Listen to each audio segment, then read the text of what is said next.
ये बात आप जरूर स्वीकार करें कि सोते समय आपको बहुत सावधान रहना है। और प्रायः गलती सोते समय करते हैं उपासक की, कोई प्रपंच की बात याद करते हुए या मोबाइल देखते हुए या कोई गंदी चेष्टाओं का आपकी रात बेकार चली जाएगी। अगर गंदी चेष्टा हो गई तो सुबह भी बेकार हो जाएगी, दिन भी बेकार हो जाएगा, निरुत्साहित हो जाओगे। सोते समय आपको समय नहीं देना व्यर्थ चिंतन का। उसी समय विषय चिंतन होता है, उसी समय विषय भोग की आकांक्षा जागृत होती, उसी समय विषय देखने की इच्छा होती। मोबाइल है तो जिस समय आप अपनी शैया पर जाएं स्विच ऑफ कर दें। उसमें मैसेज घंटी आने का कोई भी रास्ता मत रखें। मान लीजिए आप उपासक हैं भगवत प्राप्ति के, 30-35 वर्ष ये नहीं था तो सब मर नहीं गए थे। और बोले इमरजेंसी, जब इसकी 30-35 वर्ष से पहले इसकी कोई रचना नहीं थी, मुझे लगता है, क्योंकि 30-35 वर्ष में ही इसका विस्तार देखा है। नहीं तो कभी किसी के पास मोबाइल नहीं। कोई बड़े अधिकारी तो इतना बड़ा वो, इतना बड़ा वाला वो ऐसे रखते थे। नहीं तो मोबाइल तो हमें लगता है 30-35 वर्ष। तो फिर इमरजेंसी कैसे चलती थी? कैसे चलती थी इमरजेंसी? और आप ब्रह्मा हो क्या कि इमरजेंसी संभाल लोगे? स्विच ऑफ करो। जो सब इमरजेंसी संभालने के लिए तैयार, रात दिन न सोता है, वो हर समय जागृत रहता है, वो हमारा आराध्य देव है। स्विच ऑफ करो, चिंतन लगाओ श्री जी का। ये जो रात्रि के शयन के समय मोबाइल में इधर उधर दृश्य देखने हैं, अपने सर्वनाश का बीज बोना है। मान लो, हमारी प्रार्थना मान लो, ये उस समय मन आपको परेशान करेगा जब कमरे की सिटकिनी अंदर से बंद होगी। सबसे प्रार्थना है रात्रि के शयन के समय। तो बोले फिर ठीक है 10 बजे तक देख लेंगे मोबाइल, इसके बाद शयन के समय भजन कर लेंगे। होगा ही नहीं। क्या तुम देखना चाहते हो?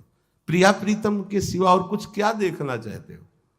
वो तो सुभग सुंदरी सहज सिंगार, सहज शोभा सर्वांग प्रति सहज रूप वृषभानुनंदिनी। हमारी स्वामिनी जी की सुंदरता छुपाने के लिए आभूषण पहनाए जाते हैं, औरों को तो आभूषण सुंदरता बढ़ाने के लिए। यहां छवि के छिपाए बे को ऐसे के दास होके क्या देखोगे मोबाइल में? क्या देखना चाहते हो? वासना की क्रीड़ा, और तुम उस क्रीड़ा को देखना चाहते हो? परमार्थ के पथिक हो। देखना है तो प्रभु को देखने की वृत्ति रखो, अन्यथा मूंद लो आंखें। प्यारे, महान फल प्राप्त करोगे।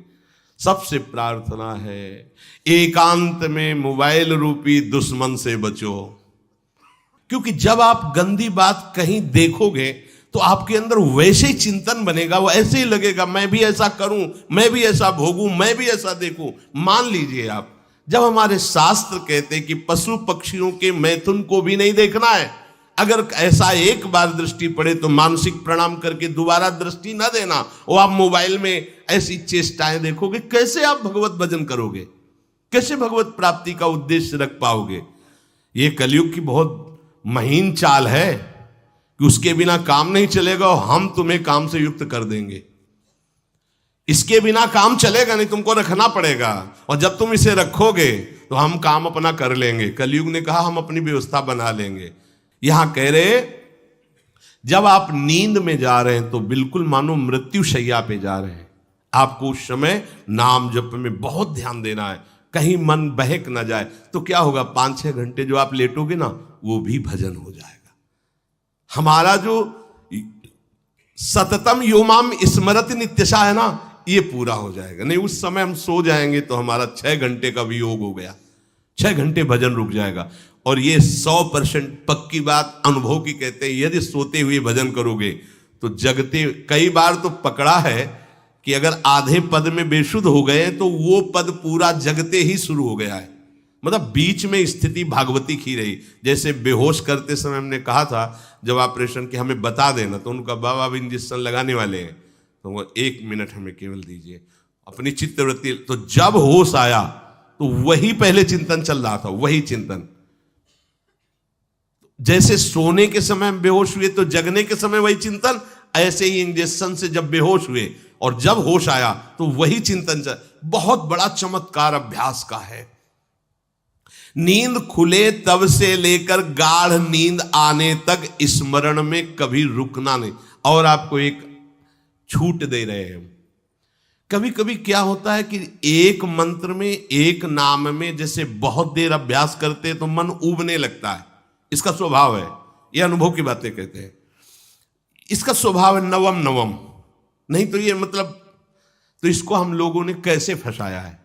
जैसे गुरु मंत्र जप रहे, अब 2-3 घंटे लगातार गुरु मंत्र जप, अब इसको उबन बढ़ी, अब ये छोड़ रहा है, बीच बीच में पता चलता है छोड़ना चाहता है, छोड़ रहा है, तुरंत इसको नाम में फंसाया। अब थोड़ी देर नाम में चला, फिर उब रहा है, बहुत विचित्र है ये, अब उसको फंसा दिया। उस पीछे की बात अभ्यास के समय, नमामि शमीशान निर्वाण रूपम विभुम व्यापकम ब्रह्मवेद स्वरूपम। चिंतन, पदगान कर रहे, ये भगवान शिव पदगान कर रहे हैं और उसका चिंतन, निर्वाण रूपम विभुम व्यापकम ब्रह्मवेद स्वरूपम।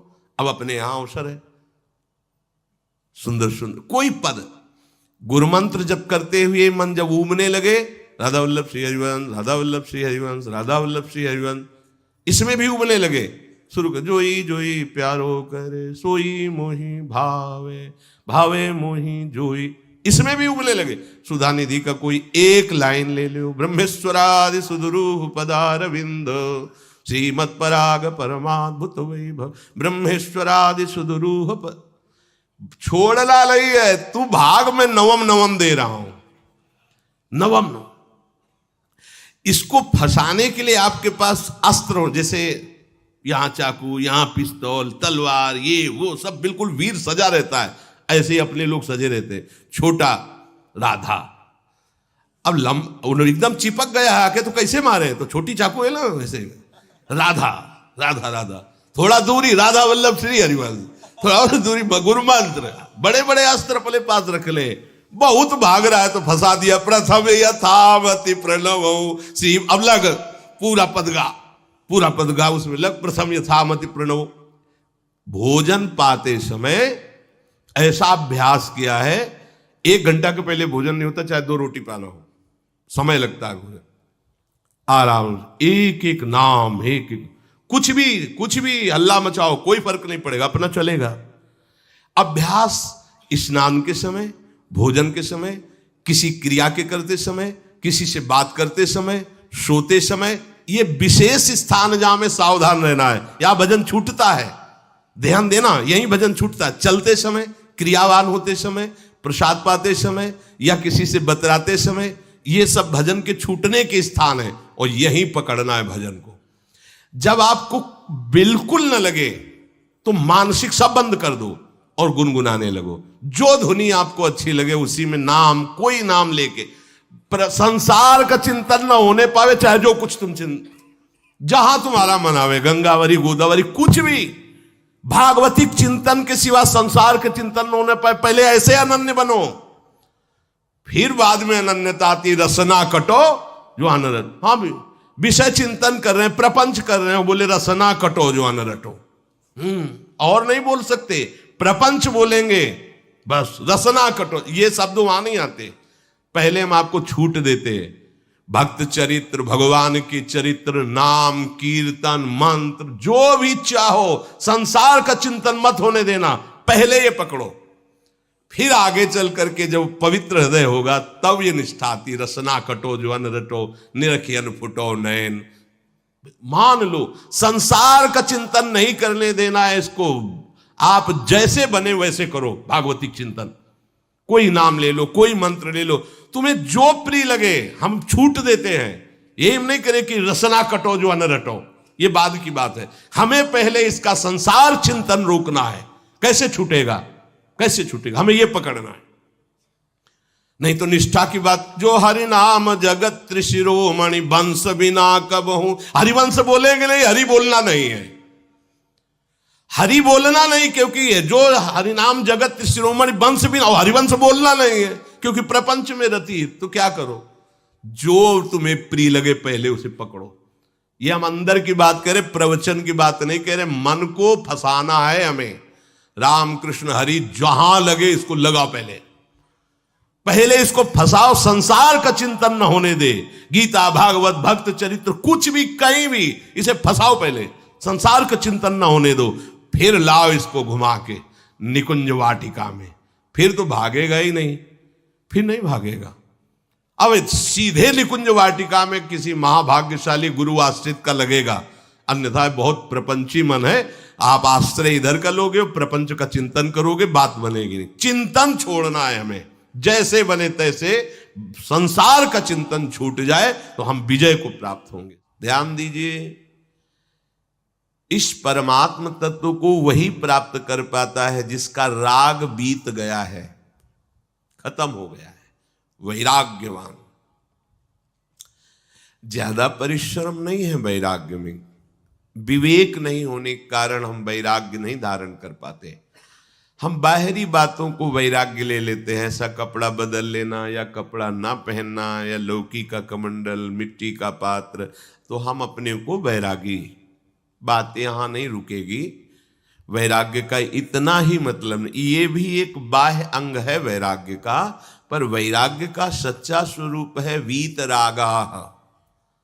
कहीं कुछ भी अच्छा नहीं लग रहा, कोई भी सुख आकर्षित नहीं कर रहा, लोक लोकांतर की प्रतिष्ठा, मान, सुख, ऐश्वर्य, व्यक्ति, कुछ अच्छा नहीं, राग खत्म हो गया। ऐसा उस अक्षर ब्रह्म को, अविनाशी तत्व को जान पाता है। जगते भयो फिरे बैरागी। जैसी हरिवंश प्रपंच बंच सब ये काल ब्याल को खायो। हालत यह है कि जैसे सांप ने मेढक को पकड़ रखा और मेढक सामने पतिंगा को, कीड़े को पकड़ना चाहता है, उसे यह पता नहीं कि मैं खुद किसी का कवल बन चुका हूं, वो एक झटके में मुझे अपने पेट में ले जाएगा। ऐसे ही हम सब हैं, काल के द्वारा ग्रसित है। काल ने हमें पकड़ रखा है, पर हम भोगना चाहते हैं। हम नाना प्रकार की मान प्रतिष्ठा पाना चाहिए, ये पता नहीं एक झटके में हमारा अस्तित्व ही खत्म हो जाएगा। जिनके अंतःकरण में किसी भी व्यक्ति, वस्तु, स्थान, पद, प्रतिष्ठा का राग ही नहीं रह गया है, उसे कहते हैं वैराग्य वान। वीतरागाह, राग ही नहीं है। जिनका अंतःकरण निष्पाप निर्मल हो चुका है, जिनके हृदय में केवल भगवत प्राप्ति की उत्कट लालसा जागृत हो गई है,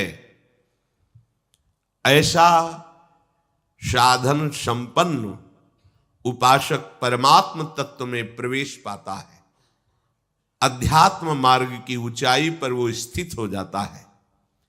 यदि छंतु ब्रह्मचर्यम चरंती, जिनकी इच्छा एकमात्र भगवत प्राप्ति की है, यदि छंतो, तो उनको क्या करना होगा? ब्रह्मचर्यम चरंती, ब्रह्मचर्य का पालन करना होगा। प्रत्येक इंद्रियों का निर्विषय हो जाना वास्तविक ब्रह्मचर्य है। केवल जनेंद्रिय से ही ब्रह्मचर्य को नहीं लेते। हमारी प्रत्येक इंद्रिय भोगों से रहित होकर भगवत अनुराग में, नेत्र प्रभु को देखना चाहते हैं, त्वगेंद्री प्रभु को स्पर्श करना चाहती है, घ्राणेंद्री प्रभु के श्री अंग की गंध पाना चाहती है, श्रवणेंद्री प्रभु के वचन सुनना चाहती है। एक एक इंद्रिय अपने प्रभु में लग गई, अंतर्मुख हो गई, बाहर विषयों का त्याग हो गया। इसे ब्रह्मचर्य कहते हैं। पर प्रारंभिक ब्रह्मचर्य में जनेंद्रिय का ब्रह्मचर्य अत्यंत आवश्यक है। यदि जनेंद्रिय जन्य व्यभिचार दोष से युक्त है तो कदापि उसे भगवत प्राप्ति नहीं हो सकती। शुभ गति व्यभिचारी शुभ गति चाहे असंभव। और भगवत मार्ग में सबसे बड़ा दुश्मन यही व्यभिचार दोष है, काम। इसी से हमारा हृदय मलिन होता रहता है, अंधा बटे और पड़ा चबाए वाली दशा रहती। कहते हमें 50 वर्ष हो गए। अरे 50 जन्म हो जाए तुम व्यभिचार करो, गंदी बातें करो, गंदे चिंतन करो, सो समय व्यतीत कर, अनंत जन्म व्यतीत हो गए, भगवत प्राप्ति हुई क्या? 50 वर्ष से भगवत प्राप्ति हो जाएगी क्या? 5 मिनट काफी है भगवत प्राप्ति में, एक बार नाम काफी है। वो स्थिति तो लाओ। बार बार बहिर्मुख वृत्तियों के द्वारा विषयों में सुख बुद्धि कर लेने से हमारा सारा का सारा अध्यात्म चिंतन बदलता रहता है, इसलिए लाभ नहीं मिल पाता, एक रस चिंतन नहीं रह पाता। बार बार विक्षेपी विषय करते रहते हो, हम सहते रहते हैं और भोगते रहते हैं। एक बार तो हिम्मत करके उठो, अवलो नशानी अब ना नशई हो, एक बार तो दृढ़ बनो। बस मन के अनुकूल चलने की बात को तुम्हें रोकना होगा, तभी तुम्हारे अंदर यदि क्षण तो ऐसी इच्छा जागृत होगी। पक्का पक्का ऐसा ही है। जब हम किसी विषय के वेग को सहते हैं, विषय नहीं भोगते हैं, तो मन बहुत जलाता है। उस जलन में फिर एक ही बात होती है, बस भगवत प्राप्ति हो जाए, झंझट खत्म हो जाए। कब तक हम इसमें चलेंगे? एक बार भगवत, वो जलन हमको भगवत प्राप्ति की इच्छा प्रकट करती है। अपने लोग क्या करते हैं, जलन को मिटाने की कोशिश करने लगते हैं, तो भगवत प्राप्ति की इच्छा क्या, भोग प्राप्ति की तृष्णा जागृत हो जाती है। भोगे हुए भोगों को बार बार भोगने की इच्छा का नाम तृष्णा है। बाहर और भीतर से कोई सहयोगी नहीं, जल रहा है उपासक, तब रास्ता निकलता है भगवत प्राप्ति का, तब इच्छा प्रकट होती। अब नहीं, बहुत जल लिया, अब तो केवल प्रियाजू के समीप जाना है, अब तो प्रभु के सानिध्य में रहना है, नहीं इन भोगों की जलन में जलना है। पर यहां तक पहुंचने के लिए जलना होगा, तभी लिखा सहित सहित बाढ़ है भगति तास्तिति क्षस्व भारत, क्योंकि आगमा पाइनो अनित्यास, ये नाशवान काम क्रोधादि तुम्हें प्रेरित करेंगे, तुम इनके वेगों को सह जाओ, ये स्थायी नहीं है। आगमा पाइनो है, आने जाने वाले हैं, और ये सहन करने से नष्ट होते हैं, भोगने से बढ़ते हैं। यदि क्षंतो, अगर भगवत प्राप्ति की इच्छा है तो ब्रह्मचर्यम चरंती, ब्रह्मचर्य का पालन करना ही होगा, इसमें कोई गुंजाइश नहीं, क्योंकि आप चल ही नहीं सकते। ध्यान से सुन लो, ये मनोरंजन का मार्ग नहीं है, इसमें मन ही मार तनहारिक वृंदावन में गाज, इसमें मन मारना होगा। प्रायः ये मन को दुलार करने वाले लोग कभी भाग्य से सत्संग में भी आ जाते हैं, कभी श्री विग्रह के दर्शन करने भी मंदिर पहुंच जाते हैं, कभी तीर्थ याटन भी करते हैं, पर इनका कोई लक्ष्य नहीं होता। आज सुन लिया सत्संग, बढ़िया है, लक्ष्य नहीं होता। यहां लक्ष्य वालों की बात हो रही। यदि क्षंतो, यदि तुम्हारी ऐसी इच्छा जागृत हो रही किसी जन्म में भगवत प्राप्ति करनी, तो ब्रह्मचर्यम चरंती, आप सच्ची मानिए, जिसके निकालने में तुमको सुख की अनुभूति हो रही, उसको रोकने में कितनी सुख की अनुभूति होगी। उन्मत्त हो जाओगे, बहुत जल्दी आपके सारे के सारे करण भगवदाकार होने लगेंगे यदि आप ब्रह्मचर्य का पालन करेंगे। शरीर स्वस्थ, हल्का, मन प्रसन्न, नींद आदि पर विजय, कितने गुण ही गुण। और ब्रह्मचर्यहीन आलस्य, प्रमाद, भोगों का चिंतन, मन का डिप्रेशन में पहुंचना, कमर में दर्द, टांगों में दर्द, सर में दर्द, घबराहट होना, बिना किसी कारण के मन भयभीत हो रहा है, भोजन अपच हो रहा है, बिना किसी प्रक्रिया के वीर नाश हो रहा है, बिना किसी प्रक्रिया के।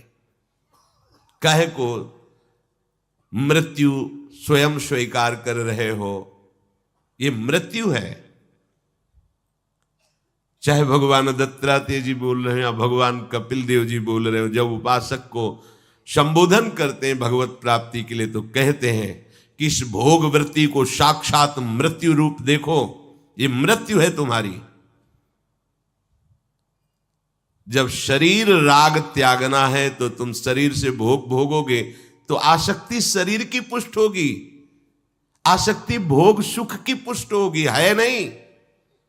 कितने दिन शरीर रहेगा, कितने दिन भोग रहेंगे। विचारवान बनो, ब्रह्मचर्यम चरंती, ब्रह्मचर्य का पालन करो।